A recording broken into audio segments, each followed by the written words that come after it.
निश्चित दर्शन देंगे। और खूब तीव्रता पूर्वक भजन के समय हमारे में ये नियम होने ही चाहिए। प्रभु में अटल विश्वास, भजन में दृढ़ता।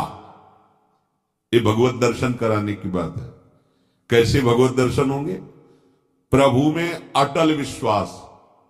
अब इस अटल विश्वास को समझ लीजिए, जो टल ना सके ऐसा विश्वास। भजन मार्ग में चल रहे हम, भारी प्रतिकूलता, निंदा, अपमान, रोग से ग्रसित शरीर, कोई साथ देने क्या, पर तुम्हारा विश्वास प्रभु से नहीं टलना चाहिए। अटल, बट विश्वास अटल निज धर्मा।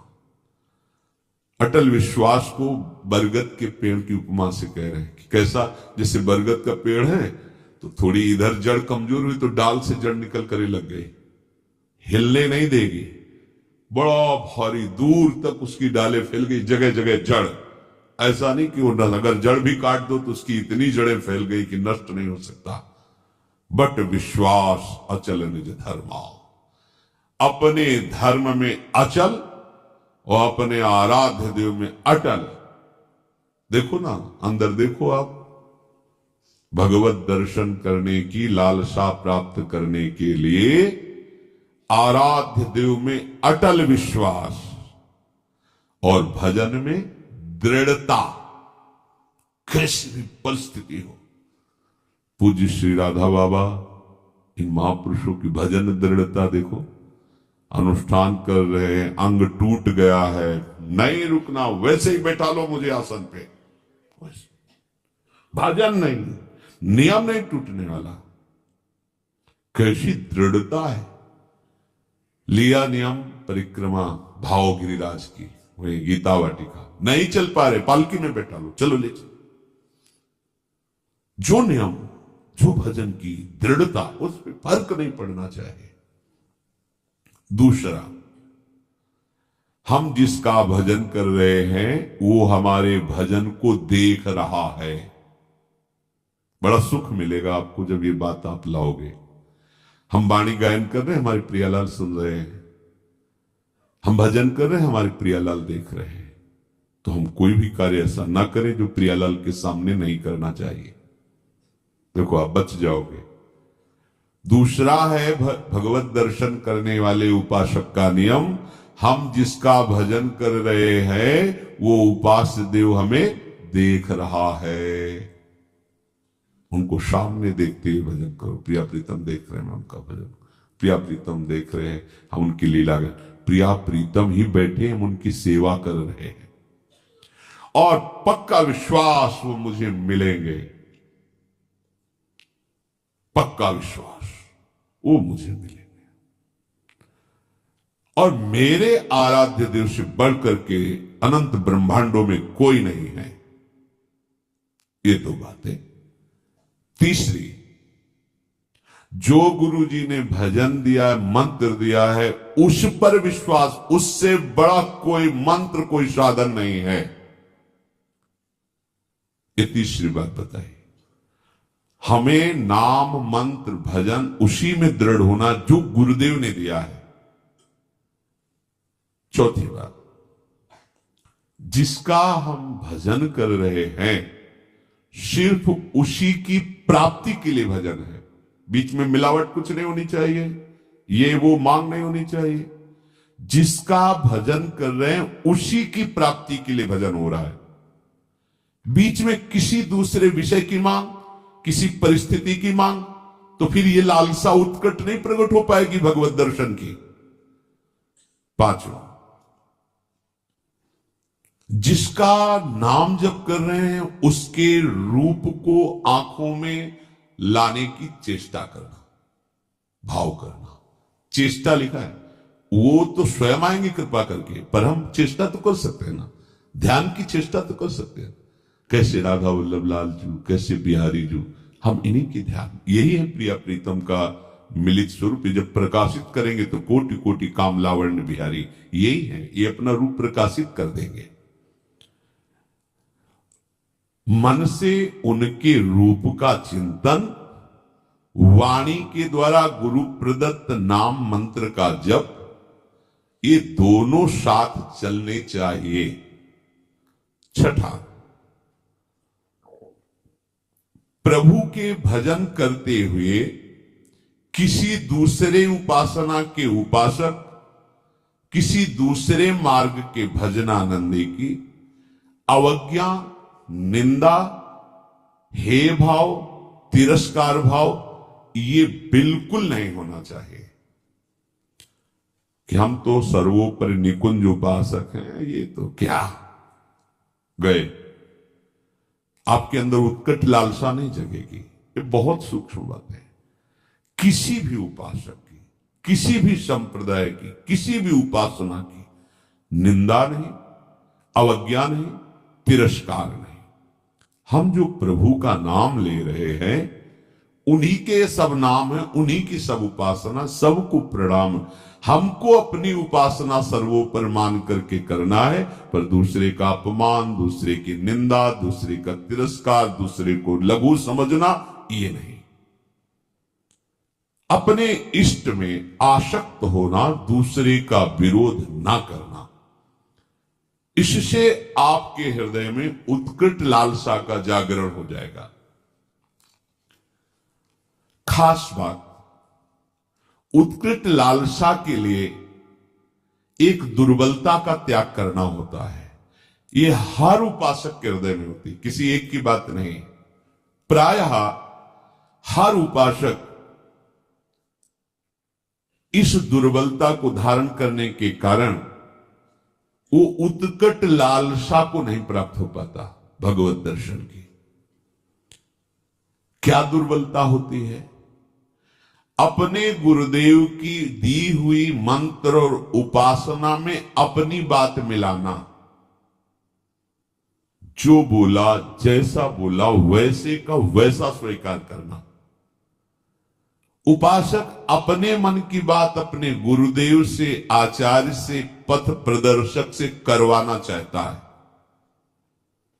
किसी ने एक पत्र में कहा कि अमुक साधक यहां से निकाल दिया गया और उस अमुक साधक ने हमें सब बताया कि आपके यहां बराबर व्यवहार ठीक नहीं होता, बराबर व्यवहार नहीं होता। तो ऐसी बात साधक को नहीं समझ में आई, उसको समझ ले कि कमी तुम में है आत्मसमर्पण की।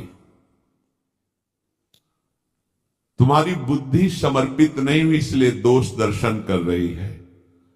गुरु पथ प्रदर्शक जिस साधक को जैसा उचित समझता है वैसे ही साधन का आदेश करता है और उसी साधन से सबको वही वस्तु प्राप्त होगी, पर साधन सबका गुरु निर्दिष्ट होगा। आपको सबको एक जैसा नहीं। जैसे रोगी डॉक्टर या वैद्य से कहे कि हमको तुम ये वाली दवा दीजिए और ये वाला पेय दीजिए, और देखो हमारे ऊपर तुम ये नहीं लगाओगे कि ये नहीं खाना, ये नहीं खाना, ये नहीं खाना, तो क्या रोगी कभी ठीक हो सकता है क्या? उसी प्रकार शिष्य साधन सत्य मार्ग में चलने वाले उपासक को गुरु उसके स्वभाव को, उसकी स्थिति को देखकर उसके लिए मार्ग निर्देश करता है। वो परम सत्य है, क्योंकि गुरु जानते हैं कि इस स्वभाव का साधक इस स्वभाव से ऐसी साधना करने पर उसी सिद्धि को प्राप्त होगा।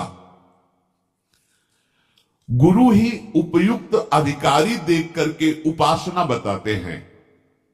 वो तब तक शक्तिपात नहीं करते, शक्ति का आधान नहीं करते, जब तक शिष्य संपूर्णतया गुरु के अधीन नहीं हो जाता। शक्तिमान गुरुदेव शिष्य को जो अपनी आध्यात्मिक शक्ति देना चाहते हैं, जिसे शास्त्रीय भाषा में शक्तिपात कहते हैं, परम सामर्थ्यशाली गुरुदेव उसे तब तक नहीं देंगे जब तक उस शक्ति को रखने की योग्यता नहीं आएगी, पात्रता नहीं आएगी, अधिकार नहीं आएगा। जिस उपासक में उनकी ऊर्जा शक्ति को धारण करने की सामर्थ्य नहीं आई है, यदि वो उसे शक्तिपात कर दे तो उनकी शक्ति व्यर्थ हो जाएगी या वो उपासक नष्ट हो जाएगा। उन्मत्त होकर, मतवाला होकर गलत मार्ग का अनुसरण करके भ्रष्ट हो जाए, क्योंकि पावर मिल गया उसको। जैसे भगवान शिव से वृत्रासुर ने शक्ति पात करने की प्रार्थना की कि मैं जिस पर हाथ रख दूं भस्म हो जाए। तथास्तु, जगत गुरु शिव ने ऐसा ही कह दिया। उसने सोचा कि परीक्षा इन्हीं से शुरू करते हैं। उमा जी की तरफ दृष्टि गई, शुरू यहीं से कर, भागे। उस शक्ति का दुरुपयोग और उस शक्ति के द्वारा उसका नाश श्री हरि ने उल्टा उसी के ऊपर रखवा को भस्म कर दिया। भगवान शिव ने तांडव प्रारंभ किया तो बाणासुर अपनी ताल गति से उन्हें प्रसन्न कर, हो जा तेरे शास्त्र हो जाए शक्तिपात की हजार भुजा बलशाली। जिस पर्वत पर जाता टक्कर मारता उसकी भुजाओं का जोड़ कोई नहीं। भगवान शिव से ही आया और कहने लगा, गुरु अब इन भुजाओं की खुजली मिटाने वाला त्रिभुवन में कोई नहीं, आओ आप ही हमसे दो दो हाथ कर। हंस पड़े, उनका आ जाएगा कोई दो दो हाथ करने वाला। तो भगवान ने सुदर्शन चक्र से उसी शक्ति को नष्ट किया। इसलिए गुरुजन स्वभाव के अनुसार उस सिद्धि को प्राप्त करने के लिए उसे मार्ग देते हैं। शक्तिपात तभी होता है जब सर्वतोभावेन मन वचन कर्म से वो अपने गुरुदेव के अधीन हो जाता है, जिसकी बुद्धि नहीं रह जाती है। जब तक आपकी बुद्धि काम करे, क्यों मैं हूं, इसमें ऐसे कर लिया जाए, वैसे कर, तब जैसा का वैसा। जिसको जो अधिकार गुरु ने दिया है, जो क्रिया दी है, जो जप दिया है, उसी के अनुसार बिल्कुल चलो, उसी प्रकार चलो जैसा कहा है। सबको समान उपदेश नहीं दिया जा सकता, सबके साथ समान व्यवहार भी नहीं हो सकता। समझिए, प्यार आंतरिक गुरुदेव का सबके प्रति समान है। सबको समान रूप से आप ऐसा सब करें, नहीं हो सकता। अलग अलग प्रक्रिया है, सबको समान रूप से आदेश नहीं दिया जा सकता। तो जो साधक रुष्ट होके गया था, उसकी जब छानबीन की गई तो वो अपनी साधना से भ्रष्ट होकर दुर्गति को प्राप्त हुआ। पूज्य भाई जी से हनुमान प्रसाद पोद्दार जी महाराज जी की वाणी, दुर्गति को प्राप्त हुआ, उसका साधन नष्ट हो गया, वो कमजोर हो गया। फिर बाद में आकर रो के पूछा कि क्या मेरा भी सुधार हो सकता है?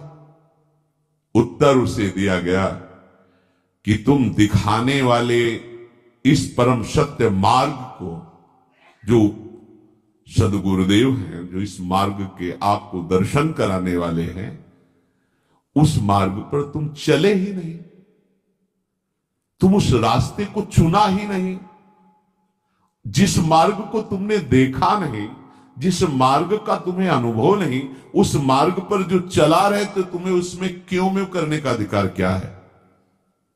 तुम कैसे उस मार्ग पर चल सकते हो जिसको जाना ही नहीं है? तो जानने वाले, जनाने वाले मार्गदर्शक गुरुदेव जो तुम्हें जैसा ठीक समझ रहे, वो मार्ग दे रहे, तुम उस पर नहीं चलोगे तो फिर उल्टा चलने पर तो ऐसा ही होगा।